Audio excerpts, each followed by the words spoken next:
J'avais jamais vu ce film-là avant cette semaine. Et je sais pas si je me portais pas mieux avant.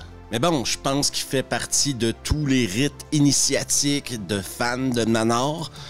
Donc aujourd'hui, à Vendredi Nanar, Bulk, l'invincible! Et ça commence maintenant.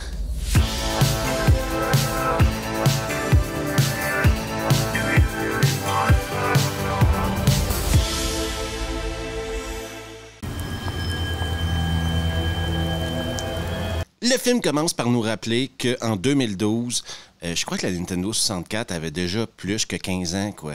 Mais les graphiques auxquels on a le droit ont vachement l'air de graphiques Nintendo 64. De l'autre côté, t'es rapidement déconcentré par la VF.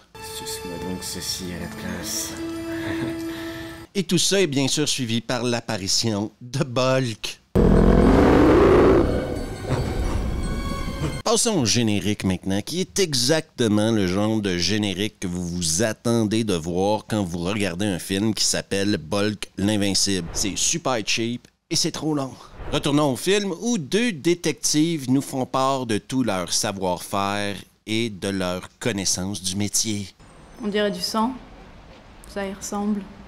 Jamais vu ça. Flashback! Ah bah oui, c'est le genre de film où t'as pas le choix de faire un flashback. Et on retourne donc un jour en arrière, dans un labo où on rencontrera Hank, un scientifique. Notez s'il vous plaît la précision du décor. On a des étagères vides, un rat. C'est ce qu'on appelle dans le milieu cinématographique le souci du détail. Hank est au bout du rouleau, il travaille sur un sérum et ça marche pas.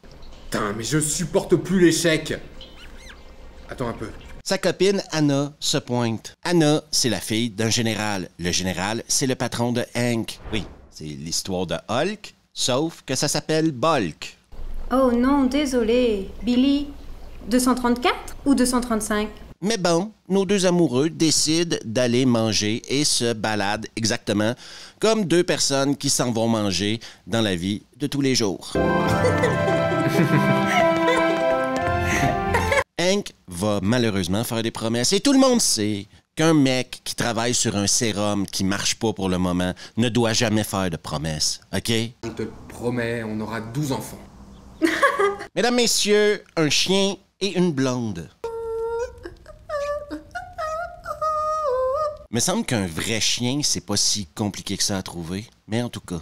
On rencontre le méchant du film, le docteur Foulamoule. Oui. En français, il s'appelle le docteur Foulamoule. Notez qu'en anglais, il a un accent british un peu, mais qu'en français, on lui a mis un accent allemand. Ça, c'est l'interprétation des acteurs qui ont fait la VF. Ce n'est pas très gentil de m'attaquer là-dessus. Oh. Il va tuer un de ses gardes qui lui a manqué de respect, mais ça, à quelque part, on s'en fout un peu, parce que c'est super mal fait et que ça fait pas vraiment avancer l'histoire. Ce qui va attirer notre attention, c'est que dans son bureau, il y a un singe maintenant.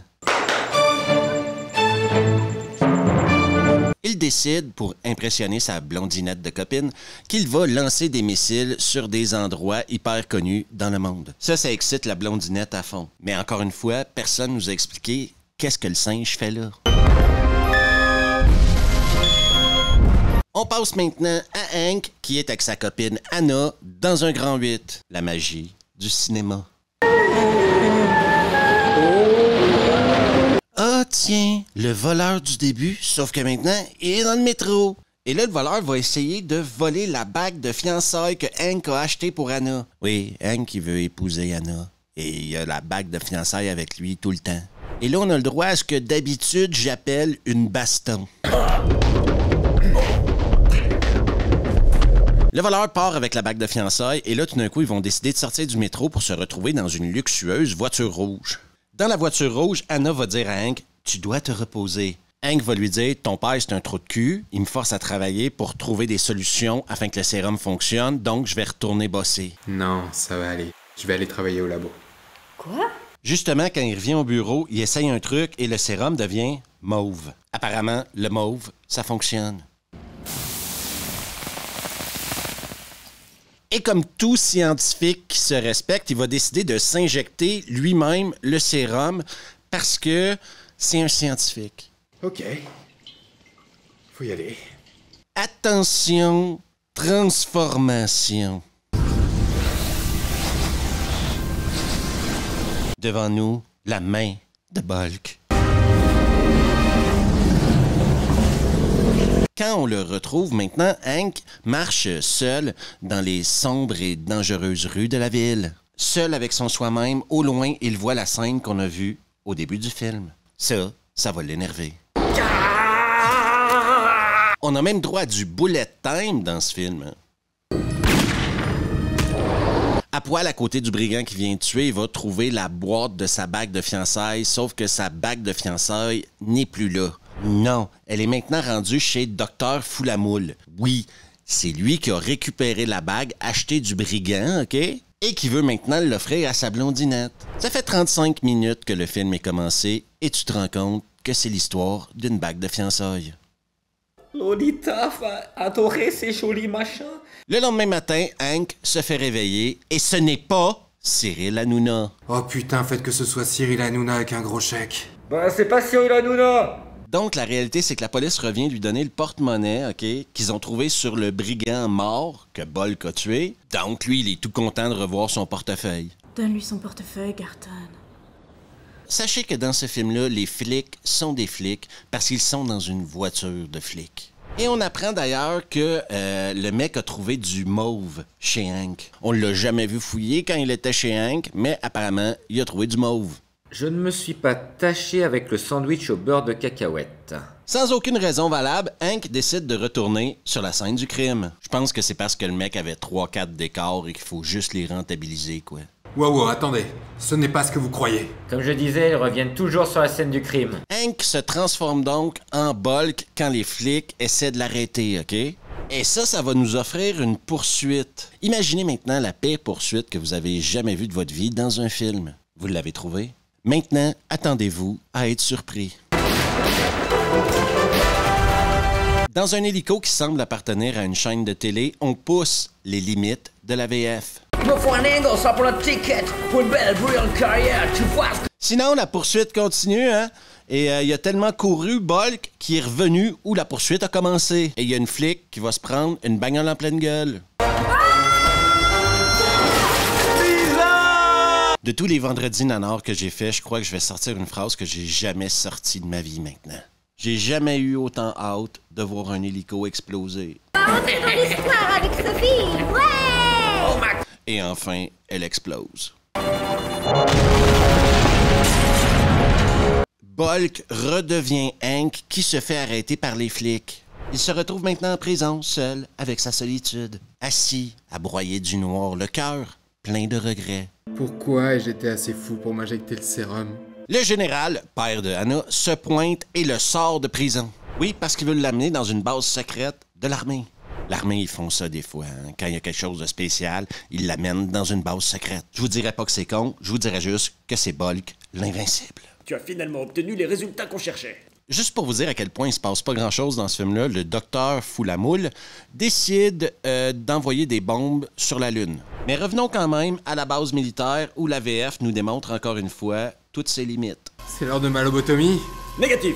C'est l'heure de quelque chose de plus important. Et bizarrement, OK, maintenant qu'il est devenu un monstre, maintenant que son sérum fonctionne, le général accepte qu'il épouse Hannah. Il va même lui dire « On a trouvé un sérum. Comme ça, tu vas pouvoir épouser ma fille et redevenir normal. » Sauf que, il y a toujours un sauf que avec ces gens-là. Il va devoir tuer le docteur Foulamoule. On a besoin que tu te changes en Bulk et que tu le détruises. Laissez-moi vous dire qu'on a le droit à un héros hors du commun. Il est gros, il est mauve et il s'en bat les couilles. Es-tu décidé à sauver le monde? Le monde l'encule. Donc, on va commencer tout de suite l'assaut du château du docteur Foulamoule. J'aimerais vous dire que c'est des effets pourris, mais ils sont pas plus pourris qu'au début, quoi. Les effets ne s'améliorent pas plus le film avance. C'est super gênant, mais c'est presque fini. Blondinette rencontre enfin Bulk. Oh, tu as bien grandi depuis la dernière fois, c'est... Sauf qu'elle porte la bague d'Hannah, et lui, il veut la bague. Donc, il tue Blondinette. Logique. J'adore! Foulamoule, lui, fait du surplace jusqu'à ce qu'il tombe sur Bulk. Bulk a donc pas le choix maintenant de tuer le docteur Foulamoule.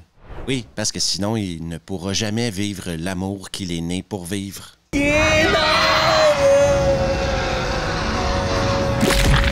Mais ce que Hank savait pas, c'est que l'armée lui a menti. On apprend maintenant que Foulamoule était derrière le financement des expériences de Hank. Ce qu'il souhaitait, lui, c'est que le sérum lui redonne ses érections. J'invente rien, là, hein? C'est le scénario du film. Et en réalité, il n'existe pas de sérum parce que le général, le père d'Anna, a utilisé Bulk pour tuer Foulamoule. C'est une blague? Pas de traitement pour te ramener comme avant. Et maintenant, il veut tuer Bulk. Gros bâtard! Bulk est tellement énervé qu'il va décider de courir jusqu'à la maison. Il va traverser des pays en entier afin de retrouver l'amour de sa vie. C'est super long et c'est super laid. Mais quand il revient enfin à la maison, on a le droit à des retrouvailles magiques. Veux-tu m'épouser?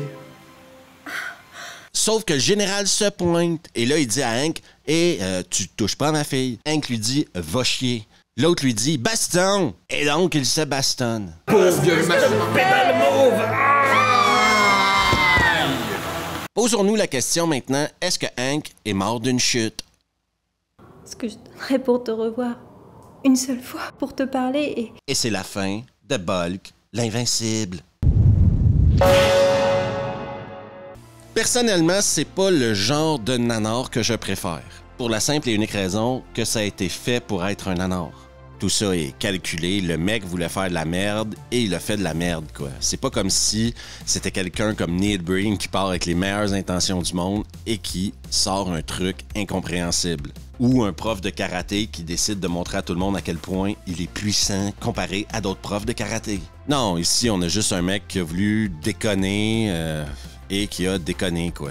Et c'est pour ça que je ne conseillerais pas ce film-là à personne. Ces gars-là, faut pas les encourager. Non, la beauté du nanar, pour moi, c'est quand c'est pas fait par exprès. Ici, c'est clairement un mec qui voulait toucher ce public cible-là qui aime les nanars en faisant ce truc-là. Donc, à moins que vous ayez une chaîne YouTube sur laquelle vous parlez de nanar, je vois pas vraiment l'intérêt de vous taper Bulk l'invincible. Ça fait mal aux yeux, ça fait mal aux oreilles, c'est pas hyper plaisant comme expérience. Si vous souhaitez aider la chaîne, vous pouvez rejoindre les membres support juste ici en cliquant « Rejoindre ». Sinon, n'oubliez pas d'aller faire coucou à Revue le podcast aussi. On s'amuse toujours énormément. Pour ceux qui cherchent du contenu revue exclusif, du contenu sans publicité et du contenu non censuré, eh bien, c'est sur Patreon que ça se passe, juste ici. Et toi qui n'es toujours pas abonné à YouTube, n'hésite surtout pas à le faire en cliquant juste ici, en laissant un pouce, en activant les notifs et en partageant la vidéo avec tes potes. On se revoit la prochaine fois.